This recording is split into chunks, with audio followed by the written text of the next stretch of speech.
welcome to Do It Yourself Breastfeeding. I'm Robin Kaplan. I'm also an international board certified lactation consultant, owner of the San Diego Breastfeeding Center, and the host of the Boob Group podcast. Today we're talking about how to choose the correct flange size for your breast pump.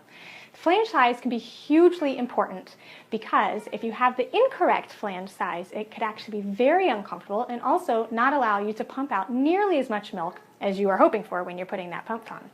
So what we're going to talk about today is how to make sure you have the correct flange size, and also just to mention where you purchase them. So most companies have a multitude of flange sizes that you can get.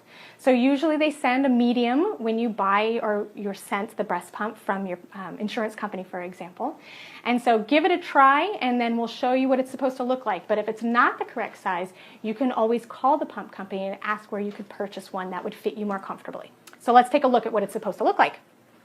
So you will now take your pump, place the flange directly on the breast, and you want to make sure that your nipple is completely centered within that tunnel.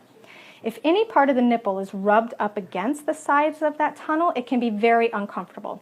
What you'll notice as right now, pump flange size looks perfect. Once you turn it on, though, is the key, because as you'll notice that the nipple actually starts to swell inside that tunnel. And this is actually the perfect size, because what you'll notice is that while the areola is pulling a little bit there, and a lot of times moms will put a little bit of olive oil or coconut oil right around there so that way it glides.